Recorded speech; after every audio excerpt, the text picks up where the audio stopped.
Depensa ng isang driver na walang daw ng preno ang minamaneho. Maingay ah. Balita natin ni James Agustin.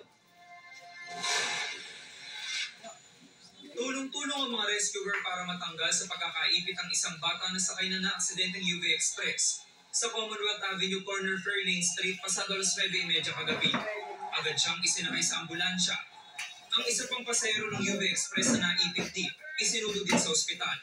Abala naman ang iba pang rescue team sa paggamot sa mga nasugatan. Ang isang motorcycle rider pumailalim sa pampasaherong bus. Pahirapan na pagtatanggal sa kanya. Dinala sa ospital ang rider pero dineklarang dead on arrival. Kalaunan nasawi na rin sa ospital ang dalawang naipit na pasahero ng UV Express.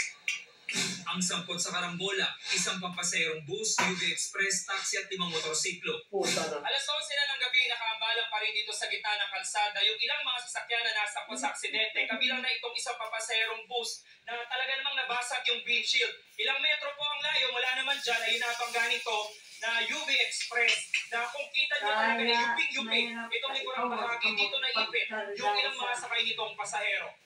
Sa investigasyon ng QCPD Traffic Sector 5, unang nabangga ng bus ang ilang motorsiklo. Kasunod nito, tinumbok naman ng UV Express sa taxi. Nahuli kang pa ang bus sa mabilisang takbo. Ilang metro ang layo sa pinangyarihan ng aksidente. Bigyang lumagabog kasi mabilis ang takbo nito kung sito nakaparada na dyan kasi naka-stoplight tayo eh. Nakakip niya na yung UV at saka yung taxi dito sa yung mga motor. 3 ang patay habang 17 ang sugatan. Pinakanakuruan ng mga pasero ng UV Express. Maging ang driver nito ay sugatan. Lumaragasa na po yung bus sa likod ko, tapos bumangga na po siya sa likod po sa kanan. Ayun po yung nangyari nung time na yun. Naka-stop po yung stoplight. Binubuksan ko po kasi yung pintuan para makalabas po yung nasa gitna. Yung likod po kasi, hindi mabuksan yung pintuan dahil po yuping-yuping na yung side sa kanan po na likod. Nasa kusudian ng QCPD ang bus driver na iginiit na nagkaroon ng problema sa preno ang bus. May break pa naman po nung nandiyon kami sa North Fairview eh. Tapos, nung papunta na kami dito, umusli po yung bakal dun sa may niya.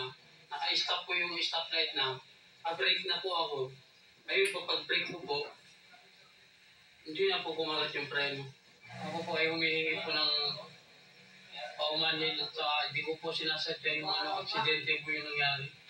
Maharap ang bus driver sa mga reklamong reckless imprudence, resulting in multiple homicide, multiple physical injuries, and damage to properties.